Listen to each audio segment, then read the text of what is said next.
তুমি যদি এইদিকে চিন্তা করো যে তোমরা আমরা এটা যদি ইনপুট ধরি, হ্যাঁ, এটা লেখা এখনো ভালো হচ্ছে না, ভি ইন, আর যদি তুমি আমরা এদিকে মনে করো ওয়াই অ্যাক্সিসে আমি যদি এখানে ভি আউট লিখি, তাহলে আমাদের কিরকম হবে ইনপুট? আমরা মনে করো যখন ইনপুট ভেরি করব, তাহলে আচ্ছা আমরা এটা না, this is not a good idea, এটা এটা একটা ভালো ভালো ছবি হয়নি। আমরা ইনভার্টারের যদি আমরা একটা দেখি,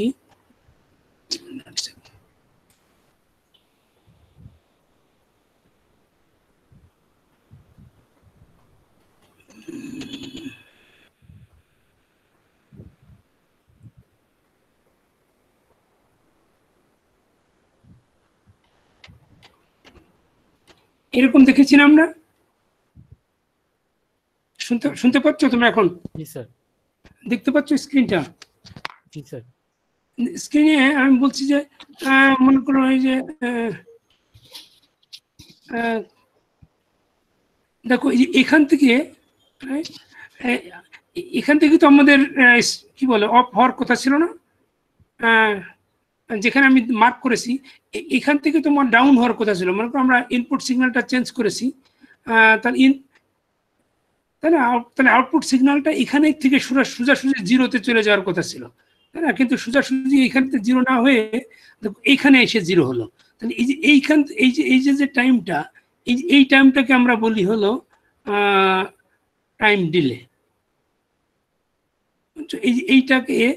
এইটাকে বলি আমরা ফলিং টাইম ডিলে। বুঝতে পারছো এটা?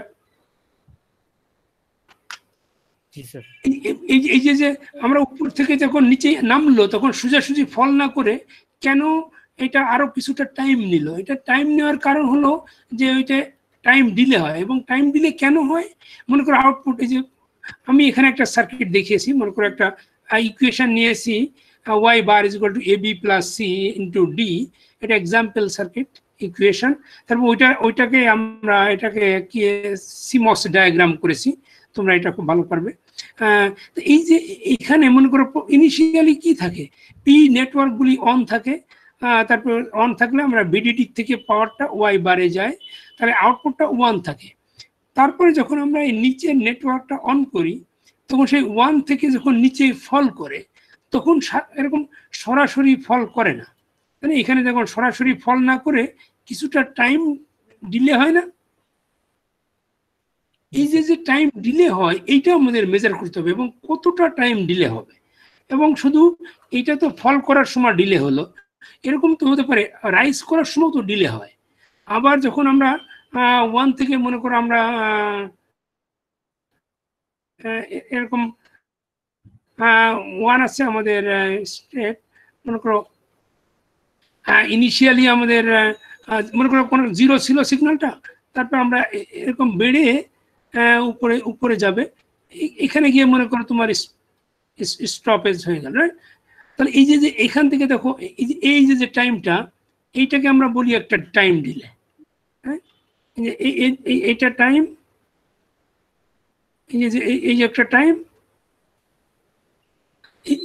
এটাকে আমরা বলি হলো রাইজিং টাইম ডিলে এখানে, রাইট? আর এই যে আগের ফিগারটা এখানে, এটাকে আমরা বলি হলো ফলিং টাইম ডিলে। এটা ফলিং। এটা কেন হয়? এটা হয় হলো বিকজ অফ দ্য ক্যাপাসিট্যান্স। এখানে ক্যাপাসিট্যান্স আছে না এই সার্কিটগুলির ভিতরে, রেজিস্ট্যান্স আছে এবং ক্যাপাসিট্যান্স আছে। তা ওই রেজিস্ট্যান্স আর ক্যাপাসিট্যান্স মিলে হলো আরসি। আর তোমরা ওই আগে পড়েছো আরসি ডিলে। সেই আরসি সার্কিটের যে আরসি ডিলে হয় সেটা কি এক্সপোনেনশিয়াল হয় না? জি স্যার, পড়েছো না সার্কিটে এক্সপোনেনশিয়াল। এবং সেটাই দেখো এখানে ফলিংটাও এক্সপোনেনশিয়াল হবে এবং রাইজিংটাও এক্সপোনেনশিয়াল হবে। এবং এইটাকে আমরা বলি হলো একটা হলো রাইজিং টাইম ডিলে আর একটা হলো ফলিং টাইম ডিলে। এবং এই দুটো আমাদের বের করতে হবে এই সার্কিট থেকে। তা এইটা বের করার জন্য আমি জানি না এটা কতটুকু করেছিলাম।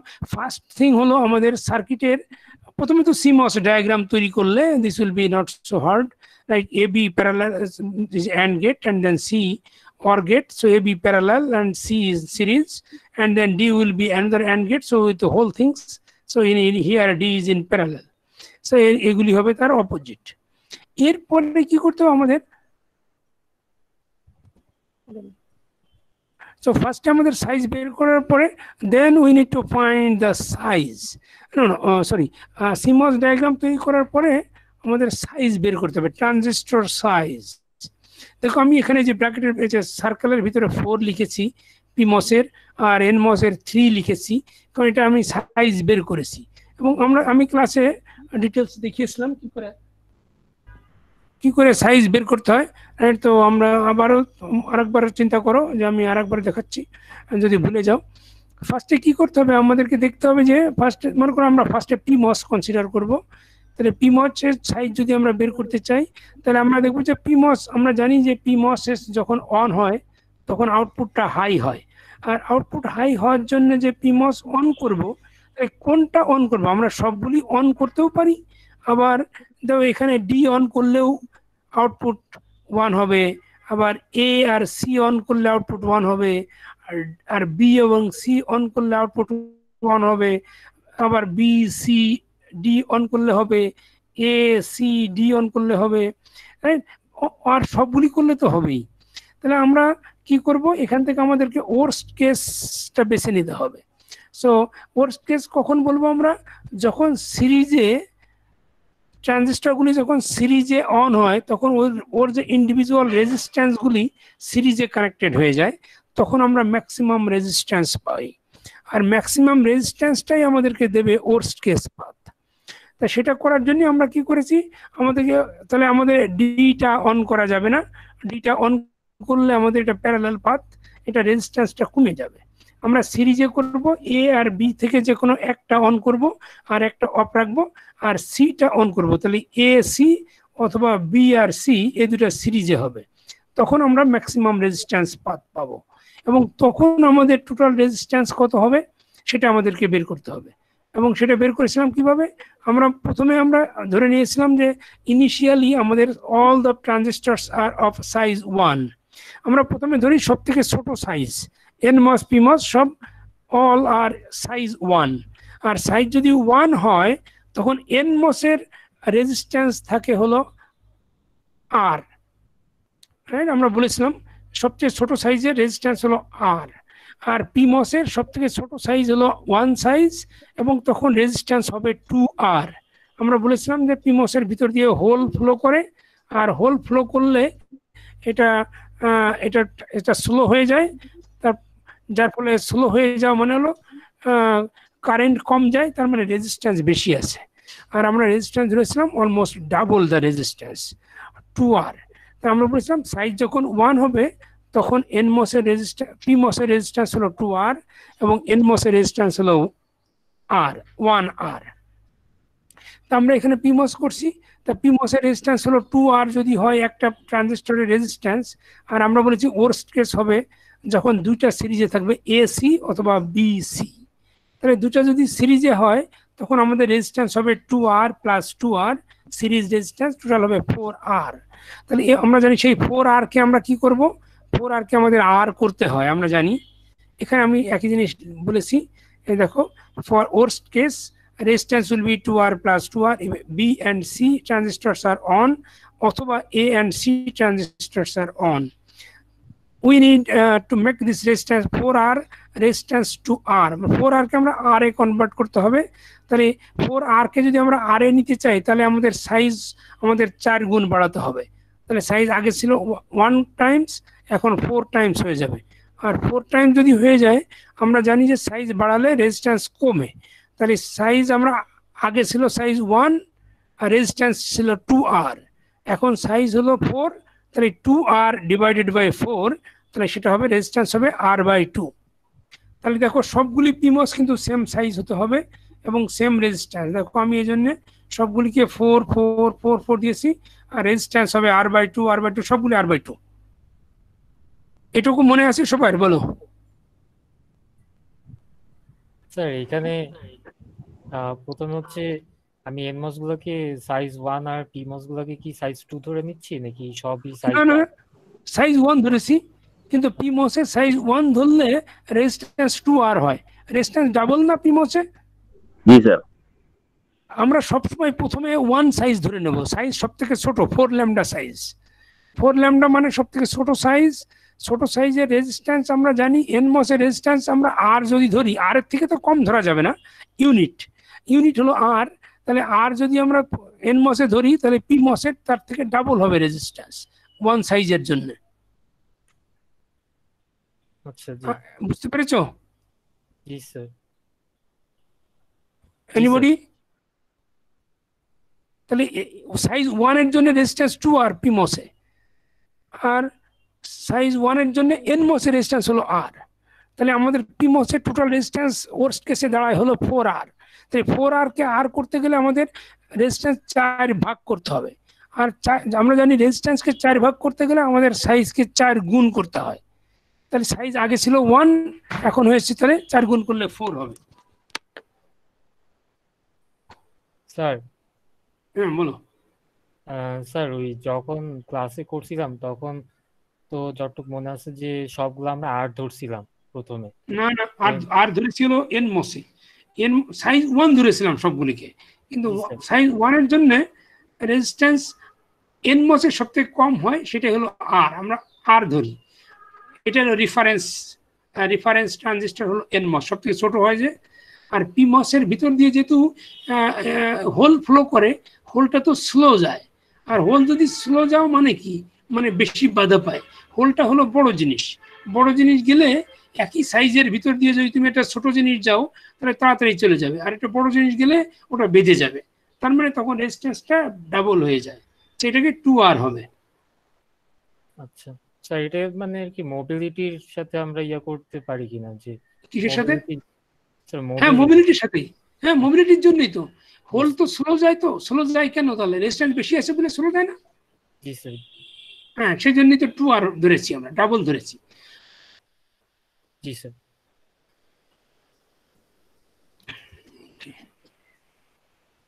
আর তারপরে তাহলে আমরা সাইজ সেখান থেকে আমরা পেলাম হলো, জাস্ট মোমেন্ট।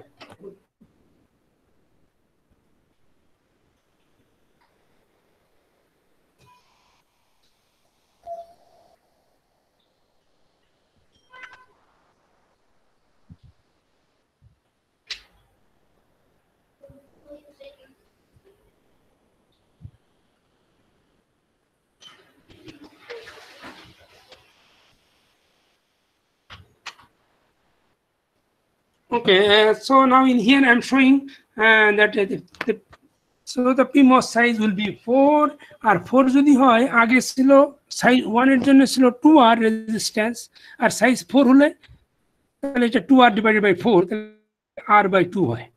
তাহলে রেজিস্ট্যান্স হলো R/2। তাহলে PMOS গুলি সবগুলি PMOS সেম হবে, সাইজ 4 আর রেজিস্ট্যান্স R/2।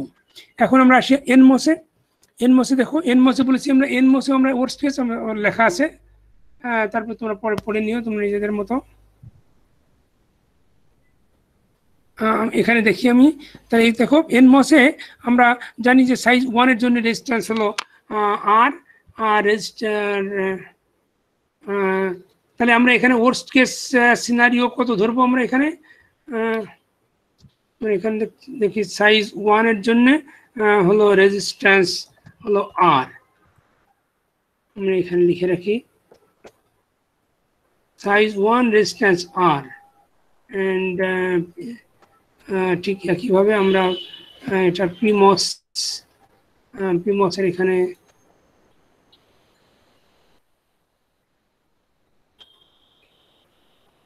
পিমসে হলো সাইজ 1 হলো রেজিস্ট্যান্স হবে 2R।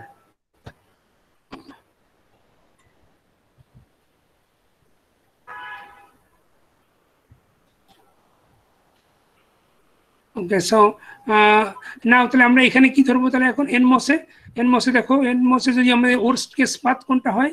ওয়ার্স্ট কেস পাথ হলো সবচেয়ে রেজিস্ট্যান্স বেশি হবে কখন? যদি আমরা সিটাকে অন করি, তাহলে এটা প্যারালাল হলে আমাদের রেজিস্ট্যান্সটা কমে যাবে। তাহলে আমরা কি করব? আমরা ওটা রেজিস্ট্যান্সটা এটাকে অ্যাভয়েড করার জন্য আমরা সিটাকে অফ করে রাখবো। আর সিটাকে যদি অফ করি তাহলে দেখো আমাদের রেজিস্ট্যান্স সব থেকে বেড়ে যাবে। সেটা হবে এ, বি আর ডি, তিনটে চলে আসবে সিরিজে। আর তিনটা সিরিজে যদি আসে তাহলে রেজিস্ট্যান্স হবে হলো আর প্লাস আর প্লাস আর, তাহলে 3R হবে। রেজিস্ট্যান্স যদি 3R হয় তাহলে আমাদের এখন 3R কে যে আমরা আর করতে চাই, তাহলে আমাদেরকে 3 দিয়ে ভাগ দিতে হবে, তাই না? রেজিস্ট্যান্সকে 3 দিয়ে ভাগ দিতে হবে, তাহলে আর আর হবে। আর 3 দিয়ে ভাগ যদি দিই আমরা, তাহলে আমাদের সাইজকে 3 দিয়ে গুণ দিতে হবে, তাহলে দেখো সাইজ হয়ে যাবে 3, সবগুলি সাইজ হয়ে যাবে 3, এখানে 3 হবে, সবগুলি 3। আর যদি সাইজ 3 হয় তাহলে এখন রেজিস্ট্যান্স তাহলে কত হবে? ইন্ডিভিজুয়াল রেজিস্ট্যান্স প্রতিটা ট্রানজিস্টরের। সাইজ 1 এর জন্য ছিল আর, সাইজ 3 এর জন্য R/3 হয়ে যাবে, সেটা R/3 লিখেছি আমি। এই কথাগুলি এখানে লেখা আছে। দেখো বলছি A B D transistors are on, so will have R plus R 3R, and তো 3R কে আমাদের আর করতে হবে, তাহলে সাইজ হবে 3 আর দ্য রেজিস্ট্যান্স হবে R/3, রাইট? বুঝছো সবাই, তাই না? তাহলে দুটা NMOS PMOS এর অন্য প্রবলেমের জন্য সাইজ বের করতে লাগবে আমাদের অলওয়েজ, রাইট? এখন আমরা রেজিস্ট্যান্স বের করেছি, সাইজ বের করেছি, এখন আমাদের ক্যাপাসিট্যান্স বের করতে হবে, কারণ টাইম ডিলে বের করতে লাগলে আমাদের ক্যাপাসিট্যান্স লাগবে। ক্যাপাসিট্যান্স হলে আর এবং এই সি মাল্টিপ্লাই হয়ে RC হবে, আর RCর ইউনিট হলো সেকেন্ড, না? RC হলো সেকেন্ড, আর এর ইউনিট হবে ওহম, আর সি ক্যাপাসিট্যান্সের ইউনিট হবে ফ্যারাড। তাহলে এটা মাল্টিপ্লাই করলে যেটা আসে সেটা হলো সেকেন্ড। তো আমরা সেই টাইম ডিলেটা বের করার জন্য আমাদের সি লাগবে এখন।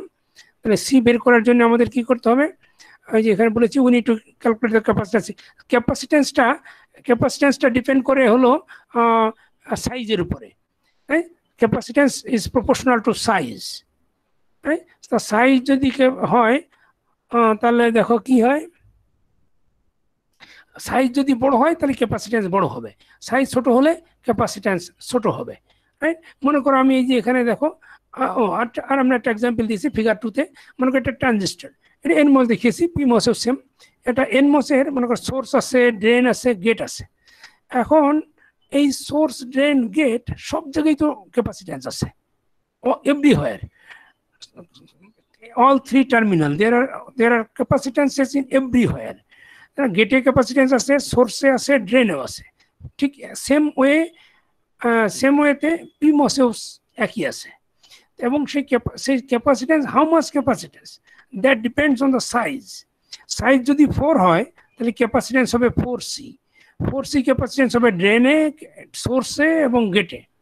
নর্মালি সোর্স আর ড্রেনে একটু কম থাকে গেটের থেকে, বাট এখানে আমাদের ফর্মুলা তৈরি করার জন্য আমরা ধরে নেই যে সবগুলি ইকুয়াল, অল্প কিছু ডিফারেন্স থাকে অনেক সময়। তা আমাদের যেহেতু এটা ফর্মুলা ডেরিভেশন করতে হবে আমাদের, so we have to use, right, we have to consider that all are equal. Mathematical problem থাকলে আমরা এটা ডিফারেন্ট ধরতে পারতাম, এবং ভ্যালু দেওয়া যদি থাকে তখন তুমি সেই ভ্যালু ইউজ করবে, কিন্তু না দেওয়া থাকলে আমরা ধরে নেবো সবগুলি সেম অ্যাজ সাইজ। সাইজের সাথে একটা সি মাল্টিপ্লাই করতে হবে। সাইজ যদি 4 হয় তাহলে 4C ইন 3 টার্মিনাল। যদি সাইজ 3 হয় তাহলে ড্রেনে 3C, সোর্সে 3C, গেটে 3C হবে। তাহলে আমাদের যে প্রবলেমটা ছিল আমরা ওই সার্কিটে এখানে বসাই দেই। দেখো আমাদের আগের সার্কিটটার CMOS ডায়াগ্রাম এখানে, সেটাই দেখাচ্ছি। আমাদের আগের যে ABCD এরকম ছিল এর আউটপুট, এবং আমরা একটু আগে বের করেছি যে আমাদের 4। তাহলে সাইজ যদি 4 হয় তাহলে প্রতিটা টার্মিনালে, প্রতিটা ট্রানজিস্টরের জন্য 4C থাকবে। দেখো এই ট্রানজিস্টরের কথা যদি চিন্তা করো, ডি ট্রানজিস্টরের গেটে 4C আছে, আর এটা হলো PMOS এর VDD উপরে। তাহলে এর source is up, in here is the source, তাহলে সোর্সে 4C, আবার এটা ড্রেন, দিস ইজ ড্রেনে 4C, and in here transistor B তে গেটে 4C, সোর্সে 4C, and আমি এখানে ভুলে গেছি দিতে, এটা একটা ফোর্সি হবে, রাইট? দিতে পারবো আমরা, আমাদের এখানে একটা ক্যাপাসিট্যান্স হবে,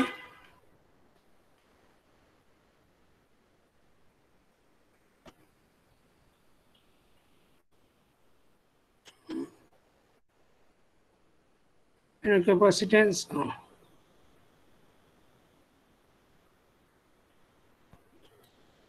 not so good. Okay, anyway, ওর পরে দিয়ে দেবো, রাইট? মুভ করছে না। Anyway, so this is like a capacitance, আমরা দিতে পারি তাহলে। আচ্ছা,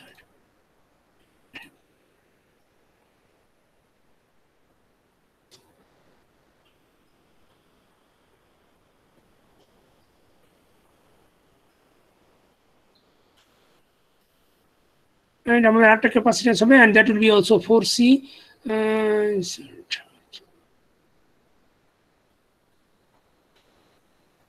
Here also will be 4C.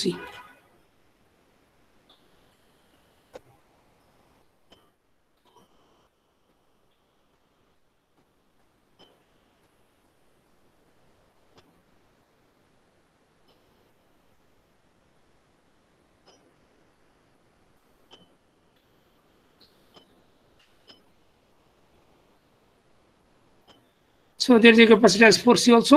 So now, so show up here.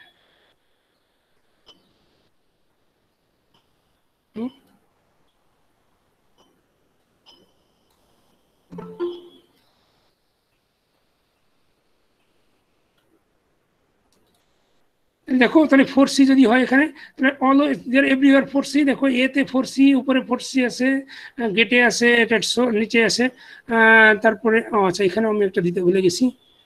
দেখো এটা সিতেও আছে, এখানে এখানে আরেকটা হবে, আসলে ভেরি সিমিলার। এখানে একটা 4C হবে, বুঝতে পেরেছো তোমরা?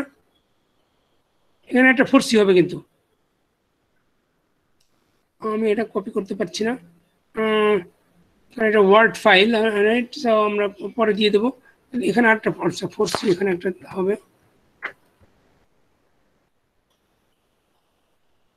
এখানে আরেকটা 4C হবে, রাইট? তো ক্যাপাসিট্যান্স এখানে একটা হবে, তাহলে সব জায়গায় 4C করে হবে। অ্যান্ড দেন এখানে কত হবে দেখো, এনমস হবে 3C করে, এই যে 3, এখানে 3 সাইজ, তাহলে 3C, এখানে 3C, এখানে 3C, সবগুলি দেখো 3C। বুঝতে পেরেছো এটা সবাই? জি স্যার। সবগুলো ডিস্ট্রিবিউশন করবে।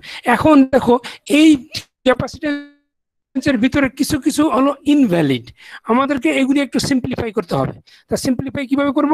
একটা হলো যে একটা ক্যাপাসিট্যান্স যদি আমরা এই দেখো এই যে নিচের একেবারে সবচেয়ে, যেটা আমি ক্রস দিয়ে দিয়েছি, VSS এ গ্রাউন্ডের জাস্ট উপরে লাগানো, এই যে ডি ট্রানজিস্টরের সোর্সে লাগানো, এই 3C দেখো কোনো ভ্যালু নাই, কারণ এই 3C এই যে ক্যাপাসিট্যান্সটা এটা কখনোই চার্জ হবে না, কারণ এটার উপরের মাথাও গ্রাউন্ডে, আবার নিচের মাথাও গ্রাউন্ডে, এটা কখনোই চার্জ হবে না। সো দিস ইজ ইনভ্যালিড, এই জন্য আমি ক্রস দিয়ে দিয়েছি, হ্যাজ নো ভ্যালু। তারপরে আবার একেবারে উপরে চলে যাও, দেখো এই যে উপরে একবার রাইট সাইডে দেখো 4C ক্যাপাসিট্যান্সকে আমি ক্রস দিয়েছি, কারণ এই ক্যাপাসিট্যান্সটা always VDD is equal to 4, VDD-তে চার্জ হয়ে থাকবে, এটা কখনোই জিরো হবে না, তাই না? দেখো এই ক্যাপাসিট্যান্সের উপরের মাথাটা VDD-র সাথে short circuit, and other terminal is grounded। তাহলে এই ক্যাপাসিট্যান্সটা আমরা কনসিডার করব কখন, যেটা হয়তো চার্জ হবে আবার ডিসচার্জ হবে, চার্জ হবে ডিসচার্জ হবে, তখন ওইটা আমাদের টাইম ডিলে ক্যালকুলেশনের জন্য আমাদের দরকার হবে। কিন্তু যেটা কখনোই চার্জ হবে না, আবার যেটা অলওয়েজ চার্জই হয়ে থাকবে, কখনো ডিসচার্জ হবে না, তাহলে ওইটার কোনো ইফেক্ট সার্কিটের উপরে পড়ে না। So we don't need this capacitance. তাহলে আমরা এইগুলি দেখো, এটা তারপরে মিডিলে এটা 4C, এই যে বি ট্রানজিস্টরের উপরে আবার এ ট্রানজিস্টরের উপরে, এটার কোনো ভ্যালু নাই, এইগুলি আমরা 4C সবগুলি ক্রস দিয়ে দিয়েছি, তো হ্যাজ নো মিনিং, রাইট? তারপরে আমরা আর একটু সিম্পলিফাই করবো, এটা করার পরে আর কি করব, দেখো কিছু কিছু কিছু কিছু ক্যাপাসিট্যান্স একই জায়গায় কানেক্টেড আছে। দেখো এইখানে যদি তুমি দেখো, তুমি দেখতে পাচ্ছ কিনা কার্সার আমার, দেখো এই যে এখানে আমি একটা বলের মতো দেখাচ্ছি। এই টার্মিনালে দেখো তো তিনটা ক্যাপাসিট্যান্স কানেক্টেড আছে and they are in parallel. দেখো এই যে এখানে একটা ক্যাপাসিট্যান্স আছে 3C, যেটা বি ট্রানজিস্টরের নিচেই, আর একটা আছে ডি ট্রানজিস্টরের উপরে একটা 3C আছে, আর একটা আছে হলো এই সি ট্রানজিস্টরের নিচে। এই তিনটা ক্যাপাসিট্যান্স দেখো কানেক্টেড, উপরের টার্মিনালটা একই পয়েন্টে শর্ট সার্কিট, আর নিচেই তো গ্রাউন্ডেড। তার মানে কি, এটা তিনটা capacitance are connected in parallel. এই তিনটারই উপরের মাথা একই জায়গায় আর নিচের মাথা হলো গ্রাউন্ডে। তাহলে এই তিনটা প্যারালালে আছে, তাহলে আমরা এই তিনটাকে এক জায়গা করে লিখতে পারি, এবং এক জায়গা করে লিখলে এটা অ্যালজাব্রিক সাম হবে, এবং তখন হবে 3C plus 3C plus 3C 9C হয়ে যাবে।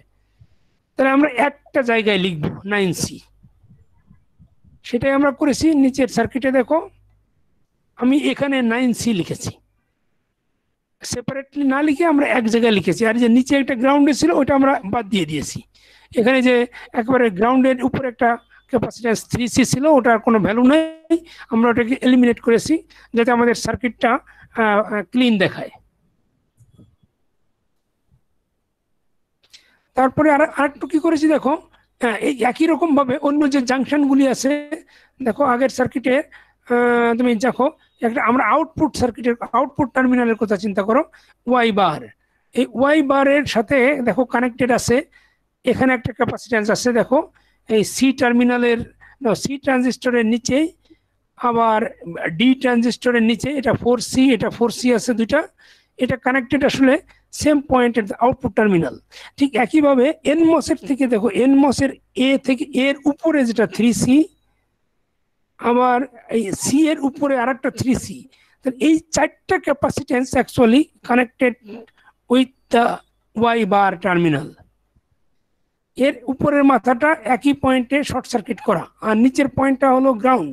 তার মানে this four capacitances are connected in parallel, 4C 4C 3C 3C। এই চারটা ট্রানজিস্টর না চারটা ক্যাপাসিট্যান্স একই জায়গায় কানেক্টেড, তাহলে এটা টোটাল ভ্যালু হবে অ্যালজাব্রিক সাম 4C plus 4C 8C plus 3C 11C plus 3C 14C। আমরা সেটা দেখিয়েছি এখানে, দেখো যে ওয়াই বারের এখানে 14C লিখেছি। আর এই এখানকার যে সি এর উপরে ছিল, এর উপরে ছিল, তারপরে এখানে সি এর নিচে ডি এর নিচে, এগুলি সব আমরা ক্লিন করে দিয়েছি, এক জায়গা করে ফেলেছি সবগুলি। তারপরে আরেকটা টার্মিনাল আছে যেটা জয়েন্ট আছে, সেটা হলো দেখো এখানে আরেকটা আছে, এখানে আরেকটা টার্মিনাল, আরেকটা জাংশন পয়েন্ট আছে, যে জাংশন পয়েন্টটা এখানে, এইটা টার্মিনাল। আর আমরা আরেকটা দেখালাম হলো এই যে আউটপুট টার্মিনাল। এই তিনটা জায়গায় কয়েকটা কানেক্টেড আছে, তা আমি এখন এই দুইটা দেখেছি। আর এখন এটা যদি দেখো এখানে কি কি কানেক্টেড আছে, এখানে যে 4C, এর নিচে 4C কানেক্টেড, আর বির নিচে একটা 4C হবে, সেটা আমরা লিখতে ভুলে গেছি, আর সি এর উপরে একটা 4C। এই তিনটা দেখো একই পয়েন্টে কানেক্টেড, তাহলে এইটাকে 4C 4C 4C plus equal to 12C। তাহলে ঠিক 12Cটা একই পয়েন্টে চলে আসবে। দেখো আমরা এখানে লিখেছি সেটা এই পয়েন্টে, আমরা এই যে এই পয়েন্টে লিখেছি 12C, এই পয়েন্টে আমরা 12C। তারপরে আমরা আউটপুট লাইনে আমরা লিখেছি 14C, আর আমরা এই পয়েন্টে লিখেছি 9C। তাহলে দেখো এখন সার্কিটটা অনেকটা ক্লিন হয়েছে এবং লুকস বেটার। তুমি যদি পুরো সার্কিটটা তুমি একবারে দেখতে চাও, তাহলে পুরো সার্কিট এরকম হবে, ভিডিডি, তারপরে দেখো দুইটা ট্রানজিস্টর প্যারালাল, তারপরে একটা ক্যাপাসিট্যান্স আছে 12C, তারপর আরেকটা transistor and another transistor in series, না ইন প্যারালাল, সরি। অ্যান্ড তারপর এখানে আছে দেখো এ আছে, আর এখানে বি আছে, তার মাঝখানে একটা ক্যাপাসিট্যান্স আছে, আর এই জাংশন পয়েন্টে আছে, আর ভিএসএস এর সাথে ওইটা এলিমিনেশন হয়েছে, তাহলে আর নাই। আর একটা জিনিস আছে, আমরা এটা দেখি এতক্ষণ বলি নাই, সেটা হলো গেট। দেখো গেট দুইটা কিন্তু টার্মিনাল সেম। দেখো আমরা যে এই সার্কিটের যে পিমস এর এ পয়েন্ট আর এনমস এর এ পয়েন্ট তো একই পয়েন্ট, কিন্তু আমরা এটা সেপারেট করে লিখেছিলাম যাতে ক্লিন দেখা যায় সার্কিটটা। আমরা প্রথমে আমরা ইনিশিয়ালি যখন স্টার্ট করেছিলাম সিমস, তখন আমরা এ আর এ কানেক্ট করেছিলাম, বি আর B, C C D D সব কানেক্ট করলে আমাদের এটা ওভারল্যাপ হয়ে যায়, তার দেখতে ক্রাউডেড লাগে। এই জন্য আমরা বলেছিলাম আমরা we can keep it separate, but actually this is the same point. This A and this A are the same points. This 2A and 2B, 2C, 2D all are same. তাহলে আমরা যদি দুইটা সেম পয়েন্ট হয়, তাহলে দেখো এ পয়েন্টে আছে 4C capacitance, আর এই নিচের এ পয়েন্টে আছে 3C। এই দুটো যদি সেম পয়েন্ট হয় তাহলে তো ক্যাপাসিট্যান্স দুটা প্লাস হয়ে যাবে, তাহলে 4C আর 3C 7C হয়ে যায়। সেটা আমরা দিয়েছি এখানে। দেখো আমরা একটা টার্মিনাল শুধু এর টার্মিনাল এর কানেকশন করেছি দুটা, এবং এখানে 7C লিখেছি। আর আমরা বাকিগুলি কানেকশন করি নাই, বি সি ডি ওই রকমই রেখেছি, কিন্তু আমরা জানি যে ওই একই হবে ক্যাপাসিট্যান্স। কারণ এতে যা হবে বি সি ডি সবই একই ক্যাপাসিট্যান্স হবে, কারণ একটা পিমস আর একটা এনমস এর গেট কানেকশন হবে। তো all will be the same, so we are not going to show here. বুঝতে পেরেছো এই পর্যন্ত? কোনো কোশ্চেন আছে? স্যার এই এ পয়েন্টটা আরেকবার যদি একটু বলতেন। না, আমরা বলেছি যে আমরা যে পি নেটওয়ার্ক আর এন নেটওয়ার্ক তৈরি করলাম, এই যে এখন যে এই ফিগারে যে আমি এ আর নিচের এ, এই দুটো আসলে শর্ট সার্কিট হবে না? একই পয়েন্ট না এটা? নাকি এই দুটো কি ডিফারেন্ট পয়েন্ট? নো স্যার, একই পয়েন্ট না? এ এ বি বি সবই একই পয়েন্ট স্যার। হ্যাঁ, তাহলে বি আর বি যদি এই বির সাথে তুমি নিচের বির সাথে তুমি উপরের বি যোগ করো, অথবা এই সি এর সাথে এই সি যদি যোগ করো তুমি, তাহলে এই দুটো তো সেম পয়েন্ট। তাহলে এই সি এ আছে 4C, উপরের সি এ 4C, আর নিচের সি এর গেটে আছে 3C। এই দুটো গেট ক্যাপাসিট্যান্স তো প্লাস হয়ে 7C হয়ে যাবে, রাইট? সেটা আমরা দেখাচ্ছি এখানে। এই জন্য কি স্যার দেখো এখন দেখাচ্ছেন? বলো। একটা দেখাচ্ছেন শুধু এর ক্ষেত্রে স্যার? হ্যাঁ, কারণ বাকিগুলি সেম হবে, তো আমি তাহলে সবগুলি দেখানোর দরকার নাই আমাদের। ও আচ্ছা, ঠিক আছে। বাকিগুলি দেখালে আবার তোমার যেরকম লাইন টানতে হবে, সি আর সি শর্ট করতে হবে। হ্যাঁ, আমরা শর্ট করছি না, আর শুধু একটা দেখাচ্ছি, বাকিগুলি একই রকম হবে। আচ্ছা, ঠিক আছে। একই ভ্যালু হবে বলে আমরা দেখাচ্ছি না, আর বুঝছো? যদি ডিফারেন্ট ভ্যালু হতো তাহলে আমরা দেখাতাম, কিন্তু যদি আমরা জানি যে সবই একই ভ্যালু হবে, 7C হবে, এই জন্য আমরা একটা রাখলেই এনাম। এখন আমরা টাইম ডিলে বের করব। দেখো, টাইম ডিলে বের করার জন্য আমাদের টাইম ডিলে আসলে কখন হয়, একটা হলো আমরা এর আগে যে একটা ডায়াগ্রামে দেখাচ্ছিলাম না, টাইম ডিলেটা কখন হয় আমাদের, এই যে এখানে একটা হলো উপরে রাইজ করার সময় হয়, 0 থেকে উপরে যাওয়ার সময় হয়, এটাকে আমরা বলি রাইজ টাইম ডিলে। আর একটা হয় হলো ফলিং টাইম ডিলে, যে ডান দিকের ফিগারে, যেটা 1 থেকে 0-তে যাওয়ার জন্য, আউটপুটটা যখন 1 থেকে 0-তে যায় তখন হয়। তাহলে আমরা ওইটা যদি দেখাই, দেখো এখানে আমরা আগে প্রথমে রাইজ টাইমটা দেখি। তাহলে আমরা প্রথমে মনে করো আউটপুটটা 0 ছিল, এখন আমরা 1 করতে চাই, তাহলে না কি করবো? আচ্ছা, আমরা কি দেখিয়েছি এখানে? এটা তো দেখালামই, রাইজিং এজ, মানে হ্যাঁ রাইজ টাইম। তার মানে যখন রাইজ করবে 0 থেকে 1-এ যাবে, 0-তে যখন 1-এ যাবে তখন কি হবে বলো তো? তখন আমাদের পি নেটওয়ার্কটা অন হবে না? আউটপুটটা যখন 1 হবে তখন কি হবে? নিচের এন মস তো অফ থাকবে, আর পি মসগুলি অন হবে যাতে আউটপুটটা 1 হয়। তার মানে ভিডিডির সাথে আউটপুটটা কানেক্ট শর্ট সার্কিট হয়ে যাবে। তা সেটা করার জন্য আমাদের কি হবে, দেখতে হবে আমাদের কোন পথ দিয়ে কারেন্ট যাবে। আমরা যে ওয়ার্স্ট কেস পাথ নিয়েছিলাম সেই পথ ফলো করতে হবে আমাদের। সেই পথ দিয়ে কারেন্ট গিয়ে এই যে ওয়াই বারের নিচে আগে যে এটা 14C ক্যাপাসিটর আছে, এই ক্যাপাসিটরটাকে চার্জ করবে, তখন এই ভোল্টেজটা ভিডিডি হবে, এবং তখন আমরা ওয়াই বারটা হাই দেখতে পাবো। তাহলে সেটা কোন পথ দিয়ে আসবে কারেন্ট? দেখো, ভিডিডি থেকে আমরা ওয়ার্স্ট কেস বলেছিলাম হয় এ আর সি অন থাকবে, এ আর সি ট্রানজিস্টর, অথবা বি আর সি ট্রানজিস্টর, এই দুটা অন থাকবে। তাহলে দেখো এই দুটা যদি আমরা অন রাখি তাহলে কিভাবে কারেন্ট যাবে, এই ভিডিডি থেকে কারেন্ট আসবে, ধরো আমরা এর ভিতর দিয়ে নিলাম, এর ভিতর দিয়ে যাবে, তারপর এর ভিতরে রেজিস্ট্যান্স আছে R/2, তারপরে একটা ক্যাপাসিটেন্স থাকবে 12C, তারপর আবার একটা রেজিস্ট্যান্স থাকবে, সি এর ভিতরে রেজিস্ট্যান্স আছে R/2, তারপরে চলে আসবে যে আউটপুট টার্মিনাল এরকম সার্কেলের এখানে, তারপরে আবার একটা দেখবে 14C, তারপরে এটা ওয়াই বার পয়েন্ট পর্যন্ত যাবে। এই ডায়াগ্রামটা আমি তৈরি করব এখন, কারেন্ট ফ্লো ডায়াগ্রাম, পাওয়ার ফ্লো ডায়াগ্রাম। দেখো এটা ভিডিডি থাকবে, তারপরে ভিডিডি থেকে কারেন্ট কিন্তু রেজিস্ট্যান্সের ভিতর দিয়ে যাবে, কারণ ট্রানজিস্টরের এটা ভিতর দিয়েই যায়, আর কোনো পথ নাই। কিন্তু ক্যাপাসিটেন্সের ভিতর দিয়ে কিন্তু যাবে না, ক্যাপাসিটেন্স কিন্তু সাইডে লাগানো আছে। দেখো এখানে যদি তুমি দেখো রেজিস্ট্যান্স কিন্তু সোর্স আর ড্রেনের মাঝখানে, তা কারেন্ট যখন এই যে ভিডিডি থেকে কারেন্ট নিচের দিকে যাবে তখন সোর্স থেকে ড্রেনের ভিতরে এই রেজিস্ট্যান্সের ভিতর দিয়ে যাবে, কিন্তু এইখানে যখন আসবে আসার পরে তখন নিচের দিকে সিতে চলে যাবে, আর ক্যাপাসিটেন্সটা কিন্তু সাইডে থেকে যাবে। দেখো দেখতে পাও এই 12C, এখানে সেটাই আমি ড্র করেছি। ভিডিডি থেকে পাওয়ার রেজিস্ট্যান্সের ভিতর দিয়ে যাবে, তবে এই যে 12Cটা সাইডে থেকে যাবে, তারপরে আবার একটা রেজিস্ট্যান্সের ভিতর দিয়ে যাবে।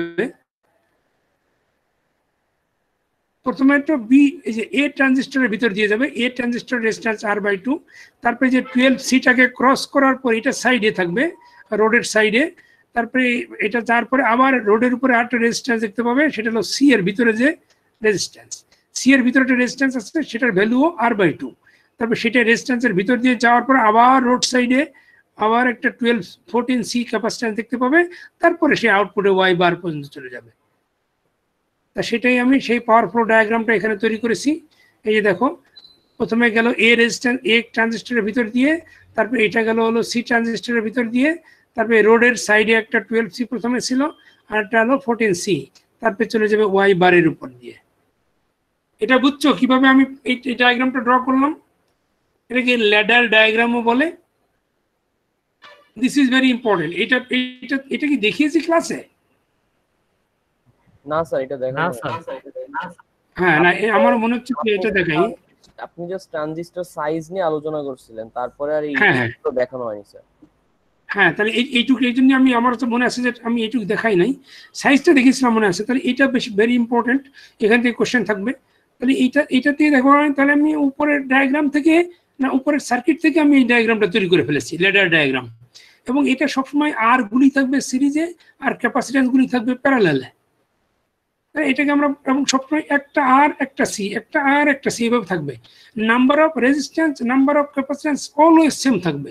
তোমার সার্কিট ড্র করার পরে যদি তুমি দেখো যে রেজিস্ট্যান্স বেশি ক্যাপাসিটেন্স কম, তার মানে রং, অথবা ক্যাপাসিটেন্স বেশি রেজিস্ট্যান্স কম, তখনও রং, অথবা দুইটা ক্যাপাসিটেন্স পরপর চলে আসছে, দুইটা রেজিস্ট্যান্স পরপর আসছে, দ্যাট ইজ রং। এটা হতে পারে না, তাই না? দেখো তুমি সার্কিটে কোথাও তা হবে না।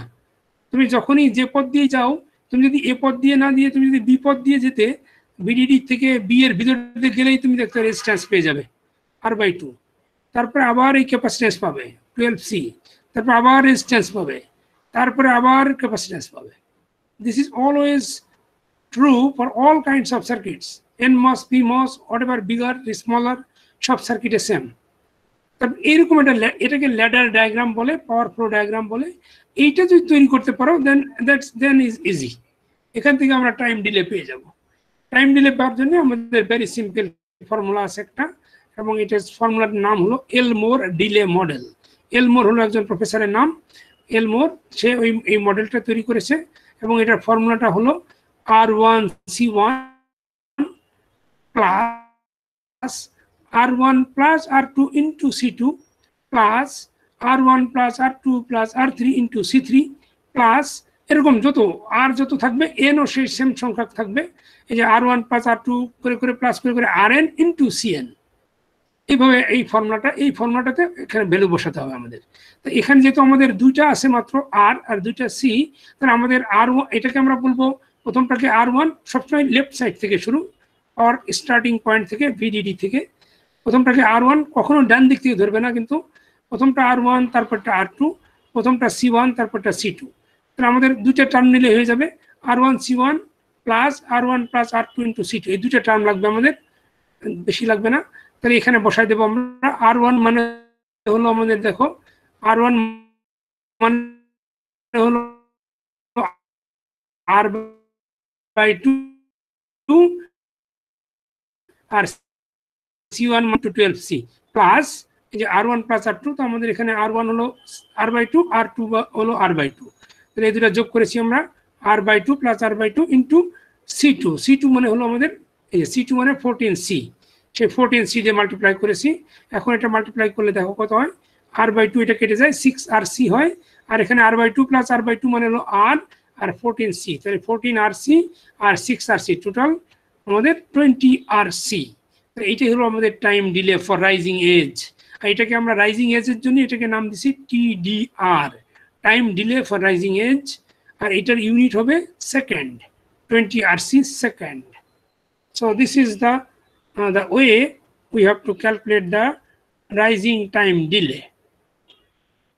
ঠিক একইভাবে আমরা যখন ফলিং এজ করব, ফলিং এজের সময় আমাদের আসতে হবে কোথা থেকে, গ্রাউন্ড থেকে।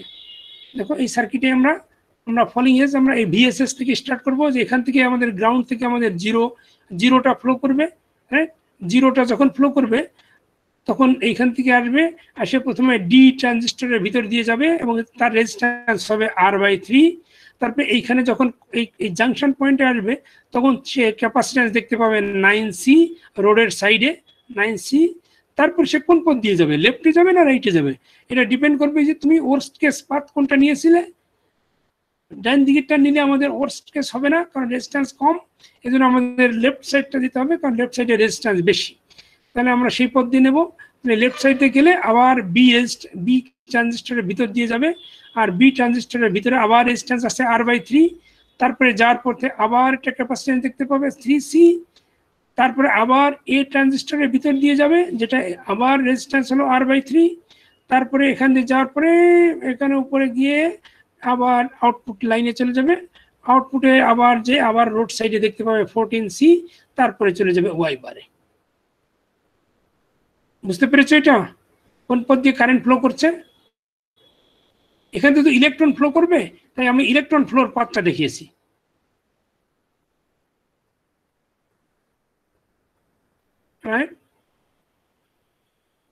কিন্তু এখানে দেখো, এখানে কিন্তু তিনটা রেজিস্ট্যান্সের ভিতর দিয়ে যায়। ডি ট্রানজিস্টরের ভিতরে রেজিস্ট্যান্স আছে, বি এর ভিতরে আছে, এর ভিতরে আছে, আর ক্যাপাসিট্যান্স যাওয়ার সময় ক্যাপাসিট্যান্স তিনটা থাকবে সাইডে, 9C, এখানে 3C, আর এখানে হলো 14C, তাহলে তিনটা থাকবে। তাহলে আমরা সার্কিটটা যদি ড্র করি, দেখো এটা এরকম হবে। VSS গ্রাউন্ড, প্রথমে R/3, তারপরে থাকবে একটা ক্যাপাসিট্যান্স 9C, আবার R/3, ক্যাপাসিট্যান্স 3C, আবার R/3, ক্যাপাসিট্যান্স 14C। তারপরে এখন এখানে তাহলে আমাদের তিনটা টার্ম আসবে, R1C1, R1 plus R2 into C2, তারপর R1 plus R2 plus R3 into C3, তিনটা টার্ম নিতে হবে। এটা আমি দুটো দেখিয়েছি, আর একটা টার্ম এখানে হবে। তাহলে এখন এখানে বসাই দাও R1 এর, তাহলে R1 হলো এটা R1, R2, R3, C1, C2, C3। তাহলে এখন বসাই দাও R/3 ইন্টু 9C, তারপরে R/3 plus R/3 into 3C, এটা যে C2, তারপর হলো R/3 plus R/3 plus R/3 into 14C। এটা ক্যালকুলেট করলে এটা হবে 19RC। এটাকে বলে আমরা TDF, time delay for falling edge, এবং এটা হবে 19RC। দেখো আমরা টাইম ডিলে ফর ফলিং এবং time delay for rising is not equal. এটা হলো 19RC, আর আগেরটা আমরা দেখেছি 20RC। তো দুটোই সেম না, কিন্তু অনেক সময় সেম হতে পারে, but in most of the cases is different. এইভাবে আমরা তাহলে আমাদের এই যে টাইম ডিলে আমরা দেখালাম, দেখো এই যে টাইম ডিলে, যে উপরে ওঠার সময় আমাদের কতটা টাইম লাগবে, আর নিচে ফল করার সময় কত টাইম লাগবে, এটা আমরা এখানে এই ক্যালকুলেশন করে আমরা বের করতে পারি কত টাইম। এখন আর এবং সি এর ভ্যালু যদি তোমার দেওয়া থাকে, আর এর ভ্যালু থাকবে সেভারেল কিলো ওহম, হ্যাঁ, আর ক্যাপাসিট্যান্সের ভ্যালু থাকবে সেভারেল ফেমটোফ্যারাড, তাহলে ইজিলি তুমি এর টাইম ডিলে বের করে ফেলতে পারবে। বুঝতে পেরেছো? বলো। স্যার এইটা তো স্যার আপনি একটা ইকুয়েশন দিয়ে দেখালেন, পরীক্ষার সময় কি স্যার যে কোনো একটা ইকুয়েশন দিয়ে সেখান থেকে আপনি টাইম দিলে বের করতে বলতে পারেন না স্যার? হ্যাঁ হ্যাঁ, কিন্তু ইকুয়েশন কিন্তু এই একটাই, দেখো এই একটা ইকুয়েশন এই দুটার জন্যই ভ্যালিড, হ্যাঁ হ্যাঁ স্যার, মানে রাইজিং ফলিং দুটো। হ্যাঁ রাইজিং ফলিং তো একটা ইকুয়েশন দিয়ে বের করতে হবে স্যার। হ্যাঁ, তুমি কি সার্কিটের কথা বলছো? জি স্যার, মানে আপনি যে ইকুয়েশনটা দিছেন ওয়াই বারের, এই ইকুয়েশনটা তো স্যার আপনি পরীক্ষায় অন্য ইকুয়েশনও আসতে পারে, তাই মানে দিয়ে সেখান থেকে আপনি টাইম দিলে বের করতে বলতে পারেন স্যার, তাই তো স্যার? হ্যাঁ, কিন্তু আমি ওয়াই বার দেবো না, আমি তো তোমাকে এই এই যে বুলিয়ান ইকুয়েশনটা দিয়ে দেবো, তখন তো তোমাকে এই সব কিছু করতে হবে পুরোটা। হ্যাঁ হ্যাঁ হ্যাঁ স্যার, সেটাই বলতে চাচ্ছি। বুলিয়ান ইকুয়েশন দিলে সেখানে সার্কিট বের করবে, সেখানে সাইজ বের করবে, সেখানে ক্যাপাসিট্যান্স বের করবে, তারপরে এই যে এরকম এই যে ল্যাডার ডায়াগ্রাম তৈরি করতে হবে, তারপরে ল্যাডার ডায়াগ্রাম তৈরি করে আর এই যে এলমোর ডিলে মডেল এই ফর্মুলাটা ইউজ করে, ফর্মুলাটা সো ইজি, ফর্মুলাটা অ্যাপ্লাই করে তুমি টাইম ডিলে বের করবে। এখন আমি তখন ওই সার্কিটে, যখন আমি সার্কিট বুলিয়ান ইকুয়েশন দেবো, তখন আমি বলে দেবো যে ইউনিট রেজিস্ট্যান্সের ভ্যালু মনে করো আমি বললাম 5 কিলো ওহম, আর ইউনিট ক্যাপাসিট্যান্সের ভ্যালু হলো মনে করো আমি বললাম 20 ফেমটোফ্যারাড। তাহলে তুমি টাইম দিলে কত সেকেন্ড হবে, তুমি এখানে এইরকম 20 বা 30 যেগুলো একটা নিউমেরিক ভ্যালু তো তোমার সামনে আসবে, আর এর পরে শুধু আরসি থাকবে সবসময়, দেখো এখানে আরসি ছাড়া আর কিছু থাকবে না। ওইখানে জাস্ট ওই আরসির ভ্যালুটা বসায় দিব লাস্টে যে ফাইনালে। প্রথমে এরকম তোমাকে একটা বেরোবে, তোমার মনে করো বেরোলো 30, ধরো বেরোলো 25 আরসি, তখন তুমি লাস্টে গিয়ে আর সি এর ভ্যালু বসাই দিলে তোমার এক্সাক্ট টাইমটা পেয়ে যাবে কত সেকেন্ড। সেকেন্ড তো হবে না, যেহেতু ফেমটোফ্যারাডটা দেবো ওটা ন্যানো সেকেন্ড বা পিকো সেকেন্ড হয়ে যাবে আর কি। ওকে, এনি কোশ্চেন?